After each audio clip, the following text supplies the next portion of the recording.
नमस्कार दोस्तों, स्वागत है आपका अपने यूट्यूब चैनल जीएस प्लेनेट पर।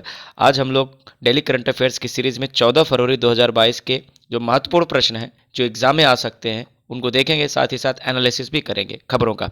तो पहला क्वेश्चन जो कि बहुत ज़्यादा इंपॉर्टेंट है, निश्चित तौर पर आने वाला एग्ज़ाम में पिछले 1 साल तक ये क्वेश्चन आता रहेगा, अगले साल तक। एक रैंकिंग जारी हुई, आइए देखते हैं। क्वेश्चन है, हाल ही में जारी लोकतांत्रिक देशों की सूची में किस देश ने टॉप किया है? Which country has topped in democracy index 2021? Norway, Denmark, New Zealand या स्वीडन? तो देखिए, ज़्यादातर इस तरह की जो रैंकिंग होती है उसमें नॉर्वे हमेशा टॉप पे रहा है। ठीक है, डेमोक्रेसी का इंडेक्स हो, जेंडर इक्वालिटी का इंडेक्स हो, ठीक है, ह्यूमन डेवलपमेंट का इंडेक्स हो, उसमें नॉर्वे हमेशा से टॉप रहा है पिछले 4-5 सालों से। तो इस सूची में भी नॉर्वे ने टॉप किया पिछले साल की तरह। ठीक है, और साथ ही साथ आपसे पूछ लिया जाएगा कि इसी सूची में भारत की रैंकिंग क्या है। तो भारत की पिछले साल रैंकिंग थी 53 और इस साल रैंकिंग हमने इंप्रूव की है 46। तो इंडिया की रैंकिंग 46 है और नॉर्वे की रैंकिंग क्या है? Number 1। Norway number 1, Norway number 1, याद रखिएगा। आइए इस रैंकिंग को समझते हैं, इस इंडेक्स को समझते हैं। देखिए, पहली बात तो ये एग्जाम में ये भी पूछा जाता है कि डेमोक्रेसी इंडेक्स किसके द्वारा जारी होता है। तो ये किसके द्वारा जारी होता है?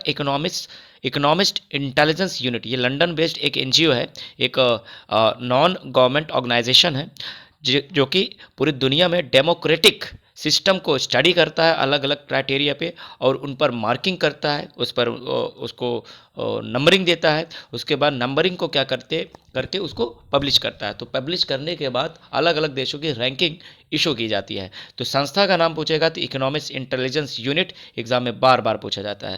तो ये काम कैसे करता है? देखिए, इसने डेमोक्रेसी का मतलब समझते हो? जनता का शासन, सीधे सीधे जनता का, जनता पर, जनता के लिए शासन जो होता है उसे डेमोक्रेसी बोला जाता है। और आधुनिक राज्य संकल्पना में, मॉडर्न स्टेट जो कंसेप्ट है, उसमें डेमोक्रेसी इज बेस्ट ऑप्शन माना जाता है। क्यों? क्योंकि हो सकता है कि आपकी डेमोक्रेसी उस लेवल पे ना हो जो होनी चाहिए, but still you have chance to maintain yourself, you have chance to improve your governance system. कैसे? क्योंकि जनता का शासन है, जनता ही अपने शासक को चुनेगी।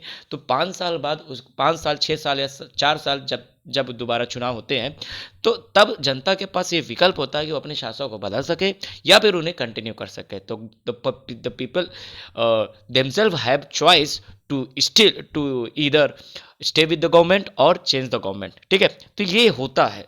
तो इसीलिए क्या है कि ये बेस्ट ऑप्शन माना जाता है। दूसरी तरफ जो डिक्टेटर्स होते हैं, जहाँ पे निरंकुशवाद होता है, जहाँ पे आर्मी का शासन हो, वहाँ अच्छा हो बुरा हो, you can not change the system, right? तो people have right to change and retain the government. तो इसीलिए डेमोक्रेसी बेस्ट फॉर्म माना जाता है। और जो डेमोक्रेसी की अलग अलग जो अवस्थाएं हैं, उनके अलग अलग जो क्वालिटीज़ हैं, उनको ये क्या करती है? पैरामीटर्स को ये स्टडी करती है। जैसे पहला इस पैरामीटर्स होता है इलेक्टोरल प्रोसेस एंड प्लूरलिज्म। इसका मतलब होता है चुनाव की प्रक्रिया और बहुलवाद। बहुलवाद का मतलब कि उस चुनाव में कितने लोगों ने पार्टिसिपेट किया है, क्या वो यूनिवर्सल है? यूनिवर्सल मतलब सभी को वोटिंग राइट्स हैं या नहीं है, या पता लगा कि केवल खास एक सेक्शन या समुदाय, एक रिलीजन को ही वोटिंग राइट्स दिए हैं। तो इलेक्टोरल प्रोसेस किस तरह के, जितना ज़्यादा समावेशी, जितना ज़्यादा इंक्लूसिव होगा, उतना ही बेहतर होगा। तो एक क्राइटेरिया ये है। दूसरा क्राइटेरिया फंक्शनिंग ऑफ गवर्नमेंट, यानी सरकार की कार्यप्रणाली। सरकार की कार्यप्रणाली कैसी है? मतलब कि जो लेजिस्लेशन है, लेजिस्लेशन का मतलब होता है कि जो कानून बनाने की प्रक्रिया, वो कितना इंक्लूसिव है, क्या उसमें सभी तरह के जो डेमोक्रेटिक पहलू हैं उसको शामिल किया जाता है कि नहीं शामिल किया। दूसरा पॉलिटिकल पार्टिसिपेशन। पॉलिटिकल पार्टिसिपेशन मतलब गवर्नमेंट का जो स्ट्रक्चर है, उसमें सभी समुदाय, सभी सेक्शन ऑफ सोसाइटी का अपना रिप्रेजेंटेशन, यानी जन भागीदारी है कि नहीं, भागीदारी है कि नहीं, तो सभी समुदायों की भागीदारी कितनी है। दूसरा क्या? Political culture. इसके अलावा जो सिस्टम है, जो कल्चर है पूरे देश में, वो कैसा है? क्या दूसरी आइडियोलॉजी को अडॉप्ट किया जाता है? क्या दूसरे आइडियोलॉजी के प्रति टॉलरेंस है? यानी जैसे भारत के अंदर एक नई विचारधारा डेवलप हो रही है कि हेट स्पीच, कि अगर आप उस विचारधारा से सहमत नहीं है तो आपको रहने का अधिकार नहीं इस देश में। इस तरह का कल्चर डेवलप हो रहा है। तो ऐसे बहुत सारे देशों में भी है। तो क्या आप अपोजिट कल्चर को सिंक कर सकते हो, उनको एकोमोडेट कर सकते हो? इस पर है। दूसरी बात सिविल लिबर्टी। जनता मतलब नागरिक जो हैं, उनको अधिकार कितने हैं? क्या वो अपने गवर्नमेंट से उसी तरह से अधिकारों की मांग कर सकते हैं जैसा वहाँ की जो सिस्टम में होना चाहिए?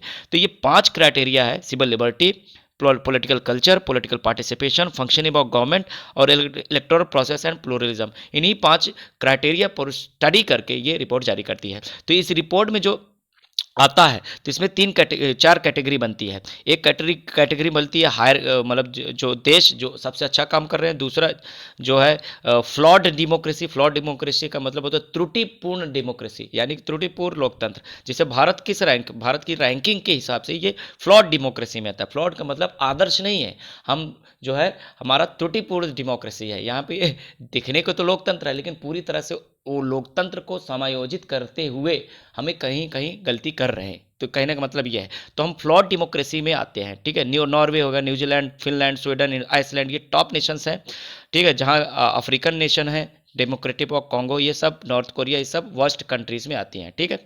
तो ये सारी इसके बारे में बात हो गई। और इसे कौन जारी करता है हमने आपको बताया, इकोनॉमिक्स इंटेलिजेंस, ठीक है। और भारत की रैंकिंग कितनी है, 46 है। और दुनिया में नंबर 1 कौन है, नॉर्वे है, ठीक है। 2006 से ये रैंकिंग जारी हो रही है। तो इस रैंकिंग का फ़ायदा क्या होता है, इस रैंकिंग को देखने के बाद कभी सभी देश अपने अंदर के जो डेमोक्रेटिक कल्चर है, जो स्ट्रक्चर है, उसमें इम्प्रूवमेंट करने का क्या करते हैं, प्रयास करते हैं कि अगर ये कमी है तो इसको सुधारा जाए। चलिए आगे देखते हैं। अगला जो क्वेश्चन है, अगला क्वेश्चन है कि हाल ही में किस संस्था ने प्राकृतिक कृषि यानी नेचुरल फार्मिंग को बढ़ाने के लिए जीवा कार्यक्रम की शुरुआत की है। Which institute has launch Jiva program to promote natural farming. ये नेचुरल फार्मिंग क्या होता है, देखिए इसको ZBNFB बोला जाता है, zero budgeting natural farming. Natural farming zero budgeting का मतलब होता है कि बाहर से किसी भी तरह का केमिकल पेस्टिसाइड्स, केमिकल फर्टिलाइजर्स बिल्कुल भी इस्तेमाल नहीं किए जाएंगे। समझ में आ रहा है। तो ये और जीरो बजटिंग का मतलब होता है जो भी इसमें खाद या उर्वरक इस्तेमाल किए जाए वो पूरी तरह से नेचुरल चीज़ें होंगी, जैसे गोबर हो गया, वर्मी कंपोस्ट हो गई। तो इसमें ये होगा, मतलब केमिकल्स पर एक पैसा भी खर्च नहीं करना है। तो आपकी ये बहुत सस्ती तकनीक होगी, साथ ही साथ प्रोडक्शन बहुत ज़्यादा होगा। हाँ, लेकिन थोड़ा सा ये टाइम कंज्यूमिंग होगा, शुरुआत में इस कल्चर को डेवलप करने में समय लगेगा। इसलिए भारत सरकार अभी अभी रिसेंटली जो बजट आया 2022 का, तो 2022 के बजट में और क्या कहते हैं, प्राकृतिक कृषि को बढ़ावा देने के लिए उसने पहल की है। तो इसी तरह से जब बजट में प्रयास किया गया है, तो भारत में एग्रीकल्चर की फंडिंग कौन करता है, एग्रीकल्चर की फंडिंग करने की सबसे बड़ी संस्था कौन सी है, नाबार्ड है, national bank for agriculture and rural development है, राष्ट्रीय कृषि एवं ग्रामीण विकास बैंक है ये, ठीक है। ये क्या करती है, भारत के अंदर ग्रामीण क्षेत्र स्पेशली कृषि क्षेत्र को बढ़ावा देने के लिए ऋण देती है और फंडिंग करती है, सभी बैंकों को फंडिंग करती है और बैंक आगे जाके उसे लोन में घुमाते हैं। तो नाबार्ड सबसे बड़ी संस्था है। इसलिए जो नेचुरल फार्मिंग है उसको बढ़ावा देने के लिए नाबार्ड ने कौन सा कार्यक्रम शुरू किया है, जीवा कार्यक्रम की शुरुआत किया है, ठीक है। तो जीवा कार्यक्रम याद रखिएगा, ठीक है, नाबार्ड ने लॉन्च किया। दूसरी तरफ नाबार्ड से क्वेश्चन बन जाता है कि नाबार्ड के इस समय चेयरमैन कौन है, तो GR चिंताला है। कौन है, GR चिंताला इसके चेयरमैन है। इसका गठन कब हुआ था, 1982। कब हुआ था, 1982 में नाबार्ड की स्थापना होती है और इसका हेडक्वार्टर कहाँ है, मुंबई में है, ठीक है। और इसका काम क्या है, एग्रीकल्चर एंड रूरल डेवलपमेंट को प्रमोट करने के लिए ये क्या करती है, फंडिंग करती है। क्लियर है, एक रिफाइनेंसिंग एजेंसी है। चौथा क्वेश्चन आज का देखते हैं कि भारतीय राष्ट्रीय महिला दिवस कब मनाया जाता है। Indian national women day is observed on which day. देखिए ध्यान दीजिए, अंतर्राष्ट्रीय महिला दिवस नहीं, राष्ट्रीय की बात कर रहे हैं। और अंतर्राष्ट्रीय महिला दिवस कब मनाया जाता है, ये 8 मार्च को मनाया जाता है प्रत्येक, ठीक है। तो ये वाला भारत का वाला कब मनाया जाता है, प्रत्येक 13 फरवरी को मनाया जाता है। एग्जाम में ये भी पूछा जा सकता है किस लेडी के जन्म दिवस पर यह मनाया जाता है। वो बहुत ही कमाल की लेडीज थी, स्वतंत्रता सेनानी थी, जिनका नाम है सरोजिनी नायडू। तो सरोजिनी नायडू जी का जन्म दिवस होता है 13 फरवरी को, इसलिए इसको मनाया जाता है, ठीक है। तो उनकी याद में मनाया जाता है। तो सरोजिनी नायडू क्यों इंपॉर्टेंट है, देखिए इन्हें भारत की कोकिला भी कहा जाता है, भाषण जबरदस्त देती थी, ठीक है। नाइट एंगल ऑफ इंडिया, ठीक है, नाइट एंगल ऑफ इंडिया कहा जाता है, एग्जाम में ये भी पूछा जाता है। दूसरी बात, फ्रीडम फाइटर थी और कांग्रेस की लीडर थी। तो ये 1925 में भारतीय राष्ट्रीय कांग्रेस यानी कि इंडियन नेशनल कांग्रेस की प्रेसिडेंट बनी थी और ऐसा करने वाली ये भारत की पहली महिला थी। तो आपसे पूछा जाएगा कि कांग्रेस में पहली भारतीय महिला जिसने अध्यक्ष पद को जो है हासिल किया था, तो सरोजिनी नायडू जी हैं। दूसरी बात क्या है, इन्होंने सविनय अवज्ञा आंदोलन यानी कि सिविल डिसोबीडियंस मूवमेंट जो 1930 में हुआ था, उसमें साल्ट मूवमेंट को पार्टिसिपेट किया था। साल्ट मूवमेंट मतलब नमक सत्याग्रह में भी इन्होंने पार्टिसिपेट किया था। आई थिंक ये धारसाना जो मुंबई में है वहाँ से इन्होंने लीड किया था। नमक आंदोलन बहुत बड़ा आंदोलन था, अंग्रेजों के खिलाफ महात्मा गांधी के कॉल पर पूरे देश में आंदोलन हुआ था।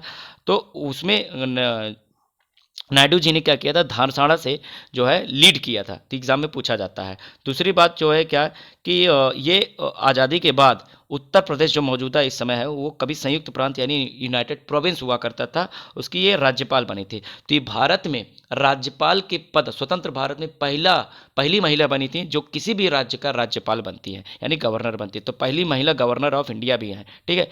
तो एग्जाम में ये सब सारी चीज़ें जरूरी नायडू से पूछा जाता है। आज का लास्ट क्वेश्चन है, पांचवा क्वेश्चन, कि भारत किस देश में आधार जैसी व्यवस्था विकसित करने का प्रयास कर रहा है। India is helping which country to develop Aadhaar type structure at Aadhaar type system. तो ये श्रीलंका को मदद कर रहा है। किसको मदद कर रहा है? श्रीलंका को। तो श्रीलंका में आधार टाइप स्ट्रक्चर को डेवलप करने में मदद कर रहा है। आपको पता है आधार एक महत्वपूर्ण डॉक्यूमेंट है, ये क्या एक यूनिक आइडेंटिफिकेशन है। इसकी जो है ये भारत में जैम जो सिस्टम चल रहा है, जन आधार जो मतलब जनधन अकाउंट, आधार और जो है क्या कहते हैं कि मोबाइल, तो इससे जोड़ा जा रहा है। तो इससे क्या होगा कि जन अकाउंट खुल जाएगा लोगों का, तो आधार से कनेक्ट हो जाएगा और जो भी मनी ट्रांसफ़र होगा वो सीधे उनके अकाउंट में हो जाएगी। तो भारत सरकार बहुत सारी जो गरीबों के कल्याण की योजनाएं चलाती है, वेलफेयर स्कीम्स जो होती हैं, उसमें फंड उनको पैसे देने की ज़रूरत पड़ती है। तो डीबीटी, डायरेक्ट बेनिफिशियल ट्रांसफ़र, सीधे उनके अकाउंट में चला जाता है और जिसमें आधार बहुत बड़ा रोल प्ले करता है, क्योंकि आधार क्या करता है, डुप्लीकेशन,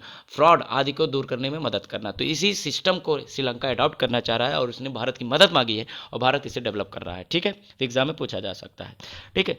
तो आइए श्रीलंका के बारे में थोड़ा सा जान लीजिए। श्रीलंका आपको पता है भारत का एक समुद्री पड़ोसी देश है, सागरी पड़ोसी देश है, ठीक है। इसकी कैपिटल क्या है? कोलंबो है। यहाँ के प्रेसिडेंट कौन है? गोटाबाया राजपक्षे जी। और यहाँ पर श्रीलंकन करेंसी है रुपीज़। इंडियन रुपीज़ अलग है, श्रीलंकन रुपीज़ अलग है। दूसरी चीज़ एक एग्जाम में पूछ लिया जाता है, भारत श्रीलंका को अलग करने वाला चैनल कौन सा है? तो उसका नाम है पाक स्ट्रेट, जिसे हिंदी में बोलते हैं पाक जल संधि। क्या बोलते हैं? पाक जल संधि, ठीक है। तो एग्जाम में पूछ सकता है पाक जल संधि किसको किसको अलग करती है? भारत और श्रीलंका को, ठीक है। दूसरी चीज़ यहाँ पर देख रहे हैं गल्फ ऑफ मन्नार भी है, ठीक है, ये है मन्नार की खाड़ी, ठीक है। और ये है पाक स्टेट, ठीक है। पाक स्टेट दिख रहा है पूरा, पाक बे भी है, देखो पाक बे है, पाक खाड़ी भी है और जलडमरू मध्य भी है, ठीक है। तो ये एग्जाम में पूछा जा सकता है। तो मित्रों आज इतने ही क्वेश्चन थे जिसको हम लोगों ने अच्छे से पढ़ा, होपफुली समझ में आया होगा। कहीं कोई डाउट हो जरूर कमेंट करिएगा, ठीक है, टेलीग्राम पे। और अगर कोई समस्या है तो बता सकते हैं कि वीडियो में, और कोई सजेशन देना हो तो दे सकते हैं। पीडीएफ आपको डिस्क्रिप्शन में लिंक दे दूंगा, वहाँ से डाउनलोड कर लीजिएगा। बने रहिए वीडियो के साथ, सपोर्ट करते रहिए। Thank you all.